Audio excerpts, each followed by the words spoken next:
Good morning to everyone, and welcome back to the second episode of the GCS Statistical Corner. My name is Marisa Bedimento, and I'm very pleased to be with all of you to host this session. The younger reviewer will be Marco Di Maio from Salerno, and the expert reviewer will be from Fabrizio D'Ascenso from Torino. Today's topic will be observational studies, propensity score analysis. As always, we would like to remember you that Statistical Corner is an interactive format, so we encourage you to actively participate into this session. So you can scan the QR code to get the access to selected materials, and also please feel free to type your question in the chat box, and we will address them after the paper presentation and our expert insight. The paper we have selected to learn more about the propensity score design is a recently published paper in JACC titled Timing of P2Y12 inhibitor administration in patients with STEMI undergoing primary PCI. So now I lend the floor over to Marco for the paper presentation. Thank you. Good morning, thank you. This is the trial design. The patient enrolled were almost 1,600, of which 1,033 in pretreatment group and 591 in no pretreatment group. All times were recorded, starting from symptom onset, first medical contact, and time of PCI. In pretreatment group, the loading dose of P2Y12 were administered at time of first medical contact, and in no pretreatment group, it was administered at time of coronary angiography or PCI. The primary endpoint was 30 days MACES, including death, myocardial infarction, stroke, urgent target lesion revascularization, and definite stent thrombosis. The secondary endpoints were the individual components of MACES, BARC measure bleedings, defined as 3 or 5, and the net adverse clinical events at 30 days, like a composite endpoint of MACES and BARC measure bleeding. The statistical analysis was the following. The main analysis was done with a propensity score weighting using a doubly robust weighted estimators with many variables included with the non-parsimonious method, demographic and baseline characteristics, clinical presentation and risk score at admission, angiographic and procedural characteristic, medication use. Also, a sensitivity analysis with the propensity score matching method was performed with the one-to-one matching using a nearest neighbor matching selection, collecting 558 balanced pairs without a predefined caliper and without replacement. These are the distribution of a matched and matched population. These are the results. In pretreatment group, there was a significantly lower rate of MACES at 1 month with an adjusted hazard ratio of 0.5 and an adjusted hazard ratio of 0.52, both significant. Also, a time-response relationship analysis was performed. We can see a J-shaped curve with the progressive lowering of hazard ratio from 0 to 3 hours. This time is the time from the P2Y12 inhibitor loading to guide wire crossing. After 3 hours, there was a progressive increase in MACES occurrence. Maybe it could be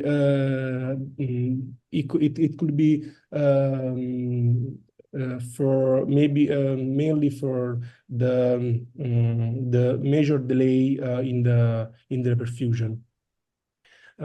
We can note that these are the time delays. I want only show you that the mean system delay, that is the time from the first medical contact to the guide wire crossing, was more than 2 hours, 131. Now I want sorry. I want to propose some questions to the expert. If there are any questions, I cannot accept it. Okay. So Fabrizio, thank you for Okay, thank you. the first question will be, can you speak about the propensity score methods for, to control for confounders? Yeah, I think that's first it should be remembered that propensity score is just like another multivariate analysis. That is, in the last years, propensity score has gained a lot of room, basically because it makes an observational studies very similar to a randomized control trial. Actually, with one type of propensity score, that is propensity score of matching, you can gain 1-to-1 or 1-to-2 patients. So propensity score is a multivariate analysis which may allow to control for known, that is collected confounders. In particular, is particularly strong because it needs not so many variables for events to be an accurate model, and or even in only apparently it's very similar to a randomized control trial. This is probably the two ways why propensity score paper are gaining such a big room. And so, as Marco is projecting, when you do an observational studies, all of us know perfectly that conclusion driven are mainly observational. So when I write a paper, sometimes the reviewer force us to say this is just only an observational studies and results should be confirmed in a randomized control trial. Propensity score and multivariate analysis is a way to try to eliminate all the bias, but they can only adjust for known and that means collected confounders. There are four kinds of propensity score. The first is with covariate adjustments. That is basically you put the propensity score in a multivariate model. To be honest, I don't advise this kind so much because you lose all the statistical significance. It's a very conservative model, probably a bit too conservative. Propensity score with matching is very cool because it put outside the outliers. That is, you have patients with too high risk, you have patients with too low risk.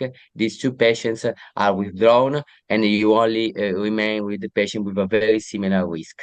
And you can do a 1-to-1, 1-to-3 propensity matching. Propensity stratification, you means that you create strata of your population. Usually you create 5 or 4 strata, and you perform your analysis in each strata, and then you put the mean of the analysis of each strata. Propensity score weighting, which is very also nice. I think that is the one probably more robust, although is less, how to say, similar to a randomized control trial, is a propensity score with weighting or inverse propensity score of treatment weighting. That is, they adjust the influence of a patients in the group, mainly basing on a propensity score. Thank you very much, Fabrizio. I have another question for you. How to perform the propensity score matching? I think that's probably you should take some hours to correctly explain how to perform a propensity score. For you have to do a data set, and you have to select the variables to put in your logistic regression model. Then you will estimate the propensity score. Once, and Dr. Bruno also always cheers me, we did it with Excel and with SPS. Now, luckily, there are such much more advanced programs like Stata or R, which automatically perform the propensity score matching. But I want to say the meaning is that you have to select patients with a very similar propensity score. And the question, after that you perform the logistic regression and you calculate the propensity score, is how near should the patients be. That is, there are at least 4 methods of propensity score matching. The matching method, with or without replacements, with or without caliper, and you also have to think about the matching ratio. To be honest, the method that I like most is the one with caliper, because this allows you, how to say, to control what you are doing, and to one matching ratio. There are also other methods like the nearest neighbor matching, but it depends on the basically on the programs that you use. But the stuff that you should be remember is that you put first you do a logistic regression, which probably is the simplest regression analysis, and with this you estimate the propensity, so which is just a score, a little number very close to each patient, and you have to select the patients in the two groups of interest which are very near with this propensity score. And as Marco perfectly showed, if you do a very well done propensity score, you will be very happy because these graphs will change. That is, you will see that the balance before matching and after matching are very different. And so this means that the variables you collect were correctly distributed among the two populations that you created. Thank you, Fabrizio. The last question from me. How to perform the propensity score weighting? Yeah, so I think that propensity score weighting, I know it's very similar from one side to a multivariate analysis. That again, first you have to select variables and you have to estimate the propensity score. Then you have to do a balance of the propensity score. You have to inverse the propensity score, and then you have to create, how to say, a not existent, a not real populations in which you estimate both the propensity scores and the inverse propensity score treatment weighting, and then you will get the results of your EPTV. And this is, how to say, it's very simple to explain, but it's very difficult to do. And it's a very good way to do the propensity score. It's much more accurate than a multivariate analysis, than a classical Cox multivariate analysis. Although we should remember that even the propensity score, the PTV, the propensity score with matching cannot adjust for confounders that you did not collect. This is very important to, I think, to be remembered, because sometimes we as authors or the readers overestimate the how to say, the potentiality of a propensity score to overweight the limitation of an observational study. Okay.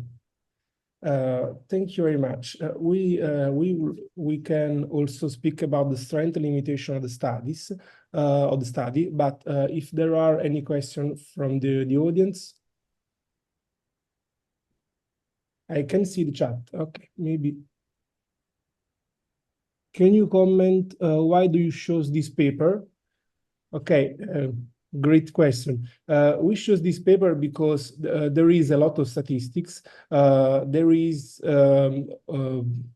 both propensity score weighting and propensity score matching. The short of the paper is not for its clinical significance, but for the statistical methods.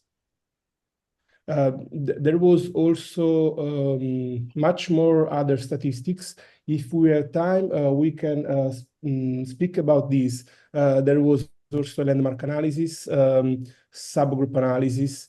There is also another question. Gianluca Pillitteri, was my response complete? The second question. I think that there is another question from Dr. Bruno. When it is preferable to do a propensity score matching and when a propensity score weighting? I think that our expert could answer. Fabrizio, do you want to answer, or you want that? Yeah.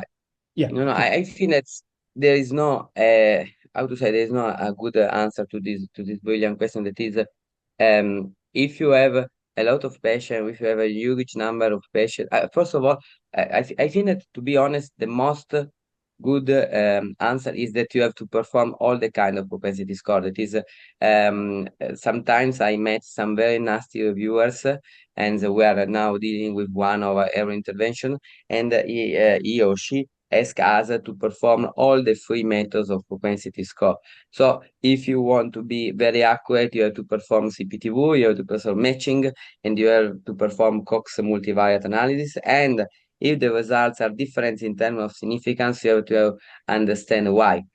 From a more, how to say, practical point of view, I think that's if you want to do a propensity score with matching and you realize that you are creating two groups with good numbers of patients in each group, I think that you should go for matching. But if you are not creating a group with enough patients, and this sometimes happens because maybe there are too many outliers, so performing a propensity score matching is very hard to be achieved, and you should go for PPTV. What do you think, Marco? I think so. I think that I generally avoid matching when I have no many patients with different propensity score distribution. This will say that I have to lose many patients in the group. So lost patient when you not have many patients is not good.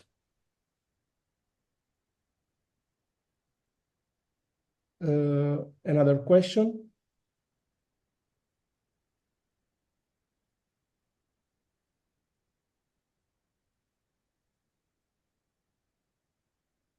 Marisa? Riuscite a sentirmi? Yes. Sì. Yeah. Sorry. I would like to ask Fabrizio and you, Marco, when perform a propensity score instead of a multivariable analysis. Fabrizio, do you want that? Yeah, I think that's if you in the last, well, I think that in one of the meetings that was there, and inside of me, Professor Benito Kai and Giuseppe wrote, I think that's now 15 years ago, a very relevant paper stating a thing that sometimes we forget, and the first to forget is that you have to get a ratio between your dependent and independent variables of no more than 10 to be basically, if Okay. you have 10 events, for example, you can put only one independent variables in your multivariate analysis. If you have 50 events, you can put 5 independent variables in your multivariate analysis. Propensity scores allows you to not follow so closely this rule. So if you have not so many events, and if you want have, or if you want to put a lot of independent variables in your models, probably propensity score is much robust than a multivariate analysis. This is the first thing. The other things is that, as we told before, performing a propensity score with matchings allow you to, how to say, not to replicate, but to be very similar to randomized control trials, and sometimes editor or reviewers love it very much. Okay, thank you. Marco? Yes, generally I prefer propensity score when, as Fabrizio said, when I have many variables and no many patients. But the multivariable analysis have the plus to give you also a model. So not only to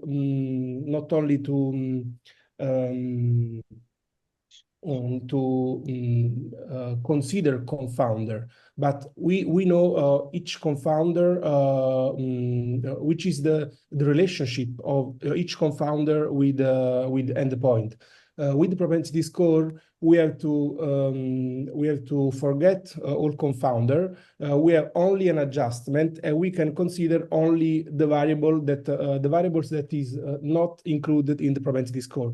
But we have to use propensity score when we have many variables and no many patients. Yes. And Marco, as we have still some minutes, I would like to ask you if we can comment these slides about the point with the strength and limitation of the propensity score analysis, as well as if you can show us the main question we have prepared to clarify the main points about the propensity match analysis. Okay, the strength of the study is that he has a really accurate statistical analysis with a doubly robust weighting. Doubly robust means that they perform two different weighting, IPTU, to consider the different propensity to get in one or the other treatment, and also an IPC view to consider the different propensity to be censored. Then they performed also a sensitivity analysis with propensity score matching, and also other analysis like subgroup analysis and landmark analysis. If we will have time, we will show you. Depends on the other question. The limitation is that they have many exclusion criteria that could reduce the generalizability of the study, and they excluded also patients with missing data and with lost at follow-up. We have also to consider that with propensity score, we cannot adjust for unknown confounders. This is different from randomization. Then unknown confounders could have affected the results. And also the last limitation is that this analysis could be biased by the reperfusion delay. To note, the mean system delay was 131 minutes. More than 2 hours. That is not a small time. Okay. Thank you, Marco. Any questions?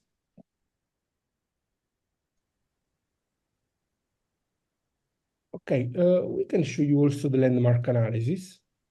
And maybe, Fabrizio, if you want, we can also speak about this. Marisa, do you want Yes. to do other question? No, for me it's okay. If you want, we can show this slide with the question we have prepared. Okay.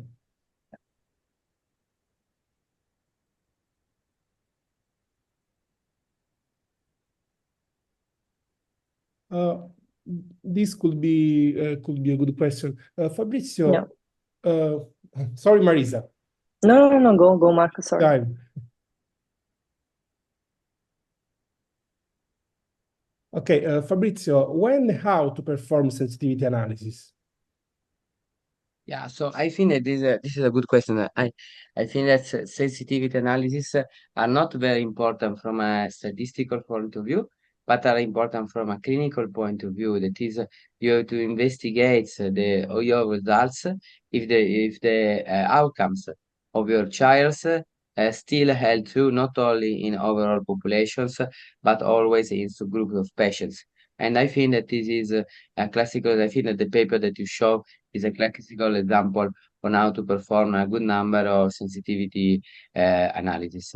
So if it's not important from a statistical point of view, it's important from a clinical point of view. That is, if your results still held true, for example, in diabetic patients, or if your results, and this is very known problem in cardiovascular medicines, also in female patients rather than in male patients. This is a classical example. Okay, thank you very much. Fabrizio, which variable to include in the propensity score?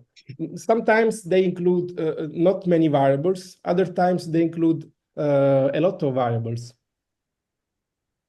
This is a question that always arises when we perform all kinds of multivariate analysis. That is, you have to include in your propensity score, or basically you have to do a choice. It is either you include all the variables with a difference in your univariate analysis. And you can also set up the level of significance. It is basically you write in the methods, we include all the variables with a p less than 0.05 or a p less than 0.10, or you say we included all the variable significant and also all the variables clinically relevant. And of course, each of us may include the variables that you want, because clinical variables is very variable among all of us. So I think that the most formally correct way is to include all the variables with a difference at your univariate analysis. Great, thank you, Fabrizio. Can I show the landmark analysis and ask you when to perform landmark analysis? Yeah. I we have 5 minutes. I think that we have time. They performed also Okay. a landmark analysis dividing the acute stent thrombosis from subacute stent thrombosis. So before and after 24 hours, sorry. And they demonstrated that the significance was conserved both in the first day and also in the other days. But Fabrizio, can you speak about landmark analysis, when to perform this and how to perform this, and Yeah. how to read this graph? Yeah, so I think it's a very good question. It is you again the interest in performing landmark analysis is mainly driven by a clinical question. That is a clinical question here, which kinds of does pretreatment impact on acute stent thrombosis, and does pretreatment impacts on pseudoacute stent thrombosis. When you perform a landmark analysis, you establish a time point, and when after established time point, you will do right censoring. That is, you will not take care of anything which will happen after your landmark point. So basically here, they evaluate the incidence of acute stent thrombosis, that is, of course, which happens in the first 24 hours. And then they forgot, this is for the first landmark analysis. For the second landmark analysis, they performed left censoring. That is, they forgot everything that happened before the first day, and they evaluate only the events and the patient which who of course were alive after the first 24 hours. This is the meaning of landmark analysis. From how to say, from an editorial point of view, this is very effective in this case, because here you see a huge difference. That is, I think that's it came from 1.3 to 0.9, and here you see a difference which is still significant but very less relevant. So I think that from a statistical and from an editorial point of view, this is very impacting. Thank you very much, Fabrizio. Really clear and complete. I think that we have time for the last question. Yeah, the last 2 minutes. The last question is about the subgroup analysis. I will show you briefly the subgroup analysis, and then Fabrizio can speak us about this. This is the subgroup analysis. There was only a non-significant trend toward the more use of more potent P2Y12 inhibitors in the pretreatment group. But it was not significant, 0.054 P of interaction. And there was a significant interaction among the pretreatment group, the pretreatment and the loading to R time. In fact, only in patients with the time from the loading to guide wire time more than 70 minutes, the difference among these two groups was significant. Fabrizio, how to read the subgroup analysis and how to interpret the P for interaction? Yeah, the first thing is that when you in case of randomized control trial, the only subgroup analysis reliable are those which are pre-specified. That is, when you perform a randomized control trial, if you pre-specify a subgroup analysis, you have to create a randomization list for all the patients and a separate randomization list for the pre-specified subgroup analysis. Because the main limitation of subgroup analysis is that if we perform a lot of them, you will find a significant results. This is obvious. So if you perform too many subgroup analysis, you will find something significant. I think that's English researchers are very funny sometimes. They perform a subgroup analysis according to segni zodiacali. So sorry, I don't know the terms in English. For the first trial, randomizing patients after myocardial infarction to aspirin yes versus aspirin no. This happened in the 80s, and they found that only, for example, patients who were born in Aquario, I don't remember now, or in cancer, were protective for aspirins, and the others were not. So first, when you perform a subgroup analysis, you have probably to adjust for the number of analysis. Yeah, that means that you have to set the significant levels according to the numbers, and you can get this with Bonferroni adjustments or something like this. This is also mainly for the randomized control trial. In this case, of course, you cannot perform obviously in so many subgroup analysis, and the pin interactions means that explore the value of the null hypothesis of different. That is, if the results of your trial held true or not for the subgroup analysis that you are performing and evaluating. Thank you very much, Okay. Fabrizio. Thank you very much. Thank you. I think that there are no questions, no further questions. So I think that we are on time and we can close this session. So thank you again to Marco and Fabrizio to have clarified and let us learn the main points of our propensity match analysis. And thank you all for participating in this session. Have a nice day. Thank you, Marisa. Thank you, Fabrizio. Bye. Bye. Thank you. It was a pleasure.